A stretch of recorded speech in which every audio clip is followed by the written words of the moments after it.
حضرت مولانا عبد الحمید صاحب رحمۃ اللہ علیہ. ایک بات کہتا جاؤں، یہ بہار مردم کش ہے، یہ بہار مردم کش ہے.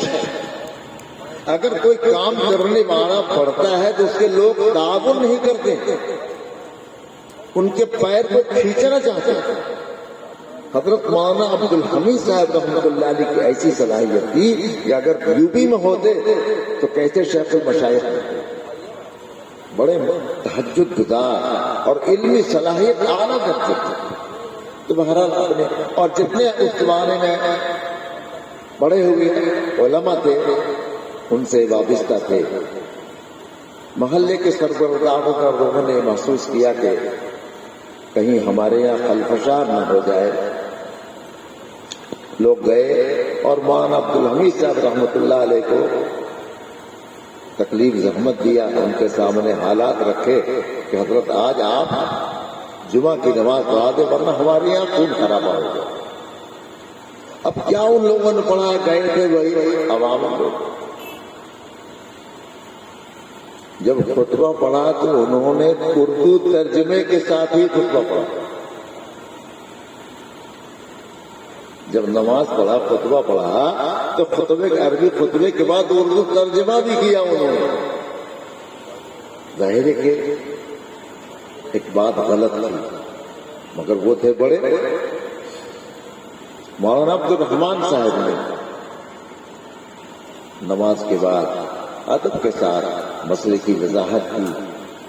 وہ واقعی اللہ والے مولانا عبد الحمید صاحب رحمۃ اللہ علیہ اللہ والے تھے. ذرا غور فرمائیے، جب مولانا سے بہرحال چوک ہو گئی، حضرت مولانا نے دوسرے دن فجر کی نماز کے بعد مسجد میں برملا اعلان کیا کہ کل جو میں نے خطبہ عربی خطبے کے بعد اردو ترجمہ بیان کیا یہ غلط بنا. ذرا غور فرمائے، مولانا تمام علماء کے استاد تھے، بزرگ تھے، لیکن ان میں اللہ نے نیکی کی صلاحیت ایسی رکھی تھی کہ اعتراف کرنے میں بڑا جھجک محسوس. اسی جگہ کھڑے ہو کر اعلان کیا کہ میں نے جو کام کیا وہ غلط تھا اور جو صحیح حضرات یہ کہہ رہے ہیں مولانا عبد الرحمان صاحب وہ صحیح تھا. بہرحال اور بھی ہر زمانے ہر جگہ اردو میں ترجمہ ہوتا تھا. اس دن سے جو ترجمہ کا سلسلہ ختم ہوا اس کا اثر پورے جوار میں پڑا، پھیلا، اور اللہ کا شکر ہے ہر جگہ سے اردو ترجمہ کا سلسلہ ختم ہوا. تو میں یہ عرض کر رہا تھا کہ یہ قائدانہ صلاحیت مولانا عبد الرحمان صاحب رحمۃ اللہ علیہ. مولانا عبد الرحمان صاحب رحمۃ اللہ علیہ کے زمانے میں کتنے طلبہ دیوبند سے وابستہ ہوئے، دیوبند گئے پڑھنے کے لیے. حالانکہ وہ زمانہ فساد کا انتہائی خطرناک سفر ہوتا تھا. تو میرے دوستوں بزرگوں، میں بہت تفصیل میں نہیں جانا چاہتا ہوں. میں یہ بتانا چاہ رہا ہوں کہ یہ مولانا امانت صاحب کے اندر جو قائدانہ صلاحیت پیدا ہوئی اس کا مرکز کیا ہے، منبع کیا ہے، کس گھر سے ان کا تعلق ہے. حاجی اکبر صاحب مولانا کے پردادا ہوتے ہیں. مولانا حاجی اکبر صاحب کے بیٹے ان کے دادا ادریس صاحب، ان کے صاحبزادے صداقت صاحب، ان کے یہ فرزند ہیں. اگرچہ حاجی طاہر صاحب رحمۃ اللہ علیہ کی بڑی شہرت تھی مگر بڑے تھے مولانا حاجی اکبر صاحب. اکبر واقع اکبر ہی تھے. تو وہیں سے یہ قائدانہ امانت کی طرف جو منتقل ہوئی ہے وہ قائدانہ صلاحیت. اس کی وجہ یہ ہے، میں نے یہی سمجھا کہ آدمی ہر طرح نکلتے ہیں لیکن اللہ تبارک و تعالیٰ بعض لوگوں کو نوازتے ہیں.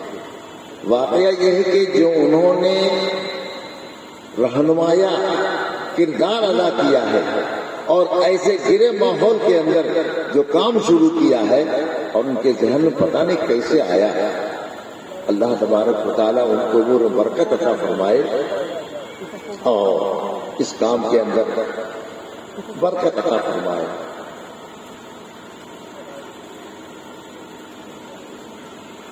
تعلیم کا زمانہ، یہ صدی ہے تعلیم کی، یہ صدی ہے تعلیم کی۔ اگر آپ دینی تعلیم نہیں دیں گے تو انگریزی تعلیم حاصل کریں گے لوگ۔ اللہ کا شکر ہے کہ ہمارے حضرات نوجوانوں نے اور بزرگوں نے اس ضرورت کو محسوس کیا، اور جو طلبہ جو طالبات اسکول میں پڑھ رہی تھی یا ہماری مائیں بہنیں جو نہیں پڑھ پائی تھی، ان کے تعلیم کا نظام، دینی تعلیم کا نظام انہوں نے قائم کیا۔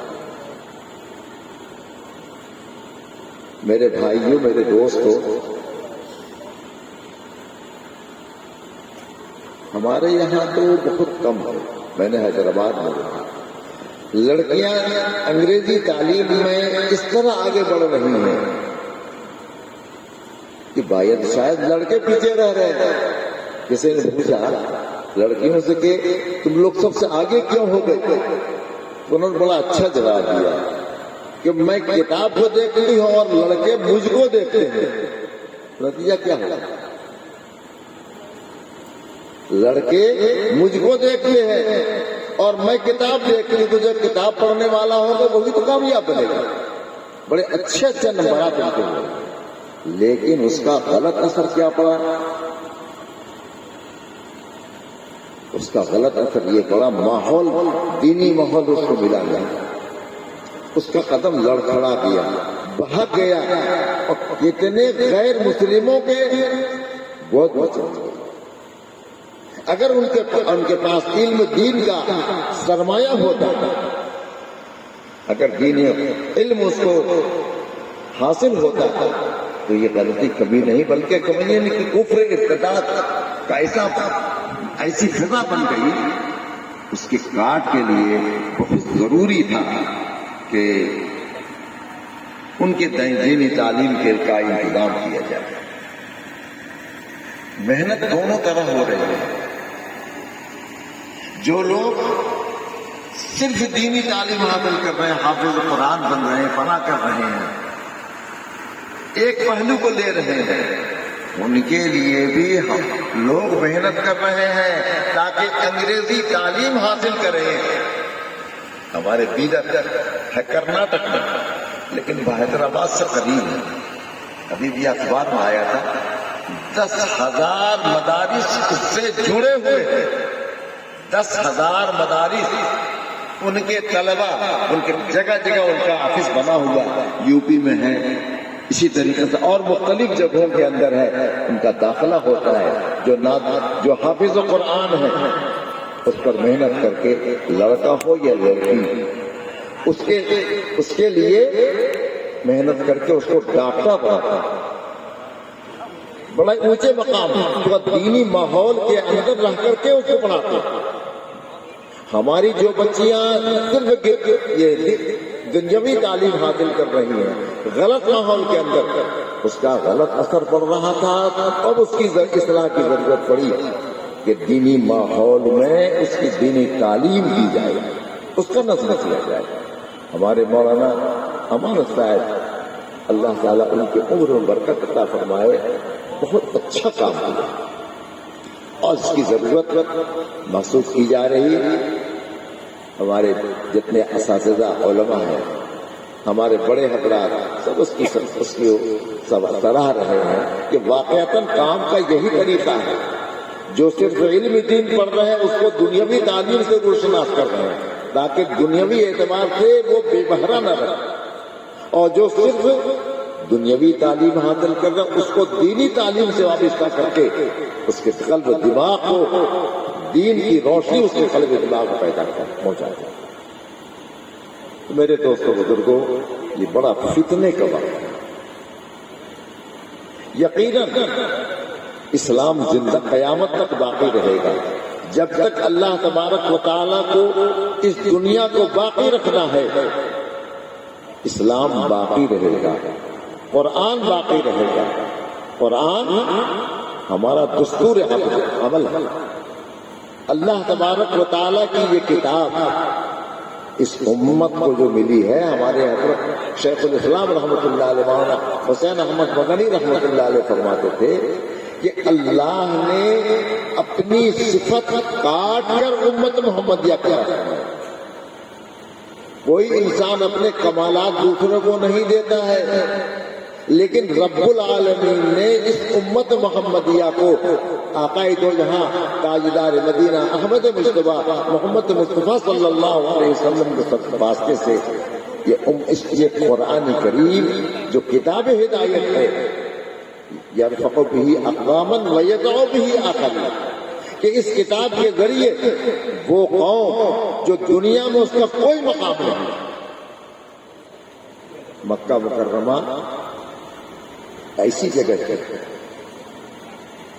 اس وقت دنیا کی دو بڑی طاقتیں تھیں، ایران اور روس، جیسے آج امریکہ اور روس۔ کسی نے اس کی طرف جھانک کر نہیں دیکھا، کیوں یہاں کچھ تھا ہی نہیں۔ میں ایک مرتبہ جب حاضر ہوا مکہ مکرمہ، میں نے دیکھا ان پہاڑیوں، خشک پہاڑی میں سرسبز و شاداب نہیں، کہ اللہ میاں کو آخر یہ جگہ پسند کیسے ہے؟ اور پسند ہی نہیں میرے بھائی، دنیا کا آغاز وہیں سے ہوا ہے۔ بیت اللہ یہ ناف ارض ہے، جیسے یہ ناف انسان کے بیچ، جسم کے بیچ میں ہوتا ہے، اسی طرح بیت اللہ جہاں ہے وہ ناف ارض ہے۔ جب تک دنیا کو قائم کرنا ہے، رہنا ہے، بیت اللہ کو کوئی نقصان نہیں پہنچا سکتا۔ اور جس دن دنیا کو اللہ، یہ دنیا دائمی نہیں، سیدنا آدم اور نبینا علیہ السلام کو جب اس دنیا میں بھیجا تو کیا فرمایا تھا؟ متاعا الی حین۔ حین کہتے ہیں مختصر سے مختصر، لا الہ انتہایا کہاں تک کوئی حد معلوم ہے، تو مطلب یہ مختصر مدت کے لیے بھیج رہے ہیں، یہ ہمارا وطن نہیں ہے۔ ہم غلط فہمی سے اس کو ہم وطن بنا کر کے اللہ اکبر 10 منزلہ 5 منزلہ عمارت اور معلوم نہیں کیا کیا کس طریقے سے اپنی عمارت بنا رہے ہیں، دنیا بنا رہے ہیں۔ میرے دوست بزرگوں، ہماری غلط فہمی ہے، ہم یہاں رہنے کے لیے نہیں آئے ہیں۔ جنت پروردگار عالم نے آدم علیہ السلام سے کہا تھا اسکن انت وزوجک، اسکن کہ آپ اور آپ کی بیوی جنت کے اندر قیام فرمائے۔ آدم علیہ السلام کو پشتما قیامت تک جتنے اولاد تھی جو صالح، وہ سب کا وہ مسکن بن گیا۔ تو ہمارا اللہ اگر ہمارا ایمان پر خاتمہ فرمائے، اللہ اس کو قبول فرمائے، تو یقیناً ہمارا مقام، ہماری جگہ کیا ہوگی، ہمارا ٹھکانہ کیا ہوگا، ہمارا مسکن کہاں ہوگا؟ جنت ہوگا۔ حدیث میں آتا ہے کہ جب جن لوگوں کے لیے جنت کا فیصلہ ہوگا